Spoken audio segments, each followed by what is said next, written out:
यीशु मसीह का प्यारा वचन, पाँव को दीप को राह को रोशन, ये है मसीह का प्यारा वचन, ये है वचन प्यारा। परमेश्वर के धन्य नाम की महिमा हो। प्रभात मनन के सत्र 2523 में आप सभी का बड़े प्रेम के साथ स्वागत करता हूँ। आइए आज के मनन के लिए हम पढ़ते हैं यूहन्ना की पहली पत्री 2 अध्याय 2 पद। और वही हमारे पापों का प्रायश्चित है, और केवल हमारे ही नहीं वरन सारे जगत का पापों का भी। मसीहों में भी एक बड़ा समूह ऐसी सोच रखते हैं कि प्रभु यीशु मसीह की मृत्यु सीमित संख्या के लोगों के लिए ही हुई और वही लोग उद्धार प्राप्त करते हैं। ऐसी सोच वचनानुसार गलत है। प्रभु यीशु मसीह की प्रायश्चित मृत्यु सार्वजनिक रूप में सभी मनुष्य के लिए हुई मृत्यु है। अनेकों पद इसके प्रमाण स्वरूप पुराना नियम से और नया नियम से दिखा सकते। यशायाह 49:6 में हम इस प्रकार पढ़ते हैं, मैं तुझे जाति जाति के लिए ज्योति ठहराऊंगा कि मेरा उद्धार वृद्धि की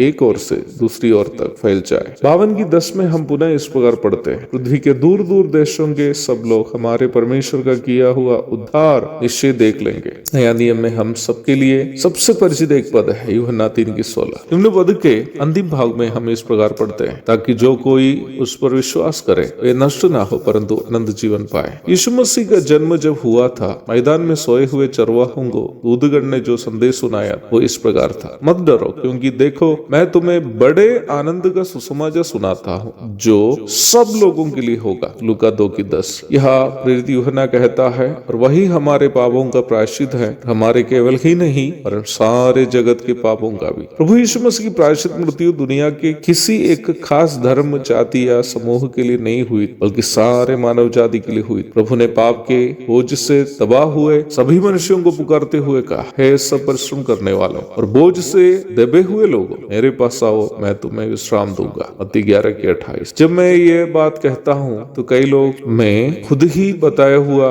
प्रस्ताव को याद कर रहे होंगे कि हमारे उद्धार में हमारा कोई योगदान नहीं है, बल्कि उद्धार वही प्राप्त करते हैं जिसे परमेश्वर अपने पूर्व निर्धारित योजना के अनुसार पहले से चुना है। रोमी 8:29। वचन ये भी स्पष्ट करता है कि जब तक पिता आकर्षित नहीं करता है तब तक कोई पुत्र प्रभु यीशु मसीह के पास आ नहीं सकता है। यूहन्ना 6:44। ये कई लोगों के लिए बहुत ही संदेह उत्पन्न करने वाली दो बातें। यदि प्रभु की मृत्यु सार्वजनिक है तो केवल वही लोग ही कैसे उद्धार पाएंगे जिसे परमेश्वर पहले से चुना है। कई लोगों की यह भी सोच है कि यदि प्रभु यीशु मसीह कलवरी के क्रूस पर सभी के पाप का दंड सह लिया हो तो सबके पाप की क्षमा हुई है ना, फिर केवल विश्वास करने वाले लोग ही स्वर्ग क्यों पाएंगे, अन्य लोग क्यों स्वर्ग नहीं जाएंगे। प्रभु यीशु मसीह की प्रायश्चित मृत्यु सब लोगों के लिए है। ऐसे कहने का अर्थ यह नहीं है कि सबके पापों की क्षमा उनकी मृत्यु से हुई, बल्कि उसका अर्थ यह है कि सबके पाप के पाप का दंड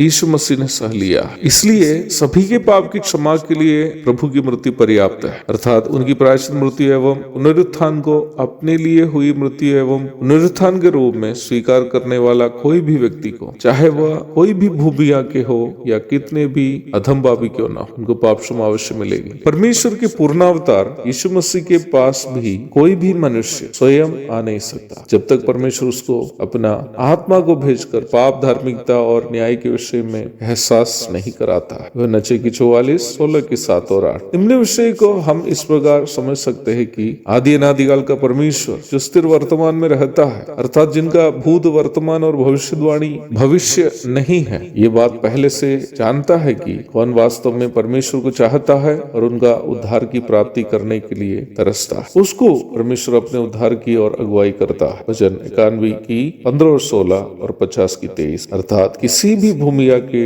लोग जो परमेश्वर की खोज वास्तव में करते हैं, उन्हें परमेश्वर उनकी भूमिका को बिना देखे अवश्य उद्धार प्रदान करता है। एक और शुभ दिन की धन्य कामनाओं के साथ आज का मनन में समाप्त करता हूँ। प्रभु आप सबको आशीष दे। आमीन।